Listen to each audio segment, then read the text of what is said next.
Salut à tous, c'est un réel plaisir les amis de se revoir aujourd'hui. J'espère que comme le marché actuellement, si vous avez la pêche, les amis, il y a de l'argent qui est en train de se faire sur le marché des crypto-monnaies. Tout est au vert. Presque tous les projets, comme vous voyez ici dans le top 100, sont au vert. Si on vient ici, on voit qu'on est à 15% sur Synthétique. Si on descend ici le projet Theta Network, on est à 10%. Le projet Algorand, on est à 15%, voire 16%. Sur le projet Render, on est à 21%. Sur AAV, 7%. Sur Terra Classique, on est à 116%, 60% en juste 24 heures.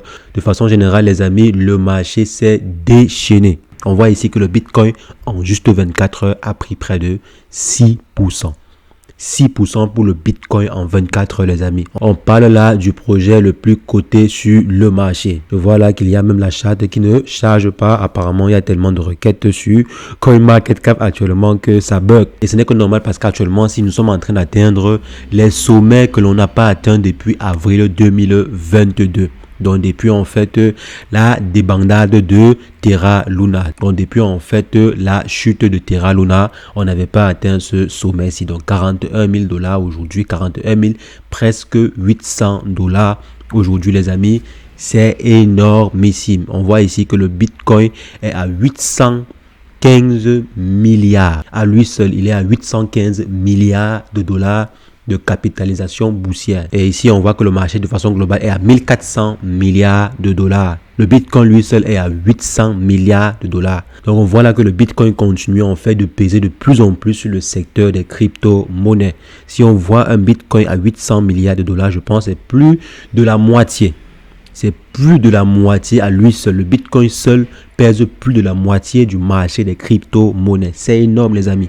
C'est énormissime. Et c'est la raison pour laquelle vous voyez en fait les gros investisseurs investissent massivement sur le Bitcoin. Quand vous voyez par exemple Larry Fink qui est le PDG de l'un des plus gros, si ce n'est en fait le plus gros fonds de gestion au monde, Larry Fink, le PDG de BlackRock, vous dit que si jamais vous voulez que vous constituez un portefeuille crypto-monnaie, il faudrait qu'il y ait au moins 80%, voire 85% de ce portefeuille-là soit destiné au Bitcoin. Donc là, ce sont les propos de Larry Fink, qui est le PDG de l'un des plus gros gestionnaires de fonds, du plus gros gestionnaire d'actifs au monde, BlackRock. C'est déjà pour donner une directive aux différentes baleines. Donc, les investisseurs, les gros investisseurs qui voudront investir sur le secteur des crypto-monnaies vont principalement se concentrer sur le Bitcoin. Donc, si jamais vous aviez également mis quelques dollars sur le Bitcoin, ce serait intéressant. C'est un peu comme détenir l'or dans les matières premières. Ce serait un peu comme détenir de l'or dans l'univers des matières premières. Donc, si jamais vous opérez dans les matières premières,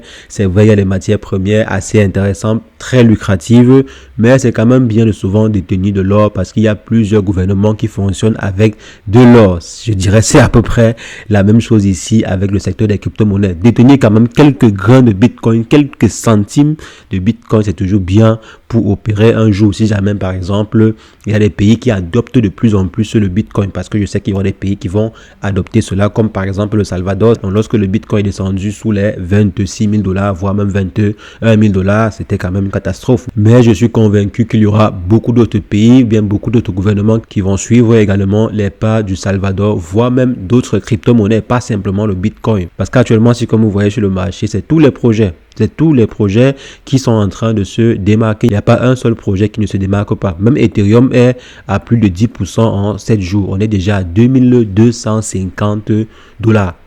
2250 $. Donc si jamais vous aviez acheté des ETH, je sais que vous êtes quand même bien. Je me rappelle, j'avais eu à acquérir quelques ETH lorsque ce dernier était aux alentours des 1000 $. Donc actuellement, si c'est quand même un bon investissement. Donc j'espère que vous également, vous avez déjà eu à vous positionner sur ces projets. Je vous avais dit une ou deux fois que si vous ne voulez pas trop réfléchir, il vous suffira simplement de prendre les projets du top 20. Donc vous prenez en fait les projets du top 20 que voici. Donc vous venez, vous choisissez quelques projets ou bien vous investissez sur tous les projets du top 20. Si vous avez par exemple 100 $, vous prenez en fait ces 100 $, vous divisez soit en 10 ou bien en 20 et vous investissez sur tous ces projets-ci. Ce qui est sûr, vous aurez un minimum de x2, voire même du x3 au prochain bull run. Donc si vous l'aviez fait, c'est qu'actuellement, si vous êtes au minimum en train de faire un x2, bien sûr, on ne compte pas les stablecoins. Donc vous n'investissez pas sur les stablecoins. Si vous aviez par exemple mis quelques dollars sur le Solana, sur BNB, sur Ethereum, sur Bitcoin, c'est qu'actuellement, si vous êtes en train de tendre vers un x2. Il y a également plusieurs projets qui ont déjà réussi à faire du x3 depuis lors, comme par exemple le projet Polygon, le projet Avalanche aussi depuis le prix le plus bas enregistré. Il y a également des projets comme le Litecoin aussi qui s'en sort plutôt bien. Donc de façon globale les amis, si vous avez juste investi sur ces 10 projets ou bien sur ces 20 projets-ci, comme on avait vu dans l'une de nos vidéos, c'est que vous êtes en train de faire actuellement minimum du x2. Et actuellement, si je dirais personnellement que le premier train est déjà passé. Le premier train, les amis, est déjà passé. Donc, si vous souhaitez par exemple faire du x10, 20, 30 avec ces projets-ci, le train est passé. Le train est passé. On a passé plus d'1 an, voire même 2 ans à parler, à échanger sur les préparatifs. On a passé plus d'1 an à se préparer. On a passé plus d'1 an à échanger ensemble sur les potentiels futurs projets qui pourraient exploser au prochain bull run. Donc, on en a énormément parlé sur la chaîne. Donc, voici le moment de récolter si jamais vous avez eu à s'aimer. Voici le moment de récolter. Bon, bien sûr, récolter si vous voulez. Si vous voulez encore, vous pouvez attendre parce qu'il y a plusieurs personnes qui sont en train de dire que avant la fin de cette année, si le Bitcoin va atteindre encore de nouveaux sommets. Déjà, 41 000 $, c'est un très bon sommet. C'est vraiment un très, très bon sommet qui a été atteint. Ces personnes-là prédisent en fait qu'il y aura de nouveaux sommets qui seront atteints avant la fin de cette année. Et si on essaye de voir les targets récurrents sur Internet, on parle de 50 000 $. Donc, le Bitcoin pourrait atteindre les 50 000 $ d'ici cette année. Pas l'année prochaine, mais d'ici cette année. Donc, il ne reste plus que quelques jours pour que le Bitcoin atteigne ce sommet. Et par la suite, il y a plusieurs personnes qui voient le Bitcoin à 125 000 $. Donc, l'objectif de 125 000 $ est aussi très, très faisable d'après la plupart des personnes qui investissent actuellement sur le Bitcoin. Ça veut dire qu'il y a aussi une bonne marge à se faire. Là, c'est pour le projet Bitcoin. Et il faudrait également noter que beaucoup plus de baleines qui arrivent sur le marché actuellement choisissent d'investir sur le Bitcoin. La plupart des baleines qui arrivent actuellement s'y préfèrent investir sur le Bitcoin. D'abord sur le Bitcoin et maintenant après ils vont chercher d'autres projets sur lesquels investir. S'il y a par exemple une banque qui arrive actuellement sur le secteur des crypto-monnaies et choisit d'investir, ils vont principalement choisir d'investir ou bien de mettre de gros fonds sur le Bitcoin, peut-être sur Ethereum et également sur les stablecoins. Donc voici les projets qui sont assez prisés par les gros investisseurs, les grosses baleines qui veulent investir sur le secteur des crypto-monnaies. C'est d'abord le Bitcoin.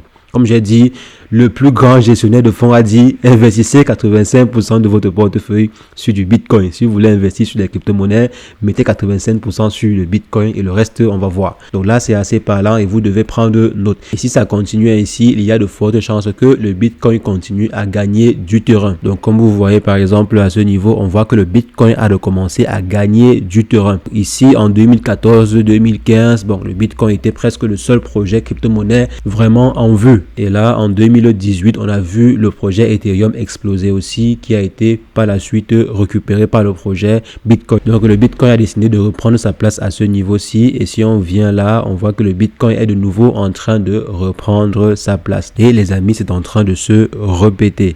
Plus de 813 milliards de dollars pour le Bitcoin. 813 milliards de dollars. Donc les amis, c'est ce que je voulais partager avec vous et aussi je ne suis pas en train de vous décourager bien sûr. Donc la première locomotive est passée, mais il y aura d'autres locomotives. Donc c'est pas la seule locomotive. La première locomotive, le premier train est passé, mais il y aura également d'autres trains. Comme on a dit, il y a par exemple des gros investisseurs qui sont en train de mettre comme objectif pour le Bitcoin 125 000 $. Et si le Bitcoin atteint ces 125 000 $, ça veut dire que les autres projets pourraient aussi faire du minimum x3, 4, voire même x5. Parce que 125 000 $, c'est du x5 pour le Bitcoin. Donc, il y a de fortes chances que les autres projets en profitent. Mais ceux qui ont préparé leur sac depuis quelque temps, ces personnes-là sont en train de récolter énormément actuellement. Donc les amis, c'est ce que je voulais partager avec vous. Et dites-moi si jamais vous pensez également qu'il y aura un autre train qui va arriver. Et dites-moi aussi si vous pensez qu'il y aura une forte correction qui va arriver avant le prochain bull run. Dites-le moi en commentaire, je me ferai un plaisir d'échanger avec vous. Et sur ce, portez-vous bien.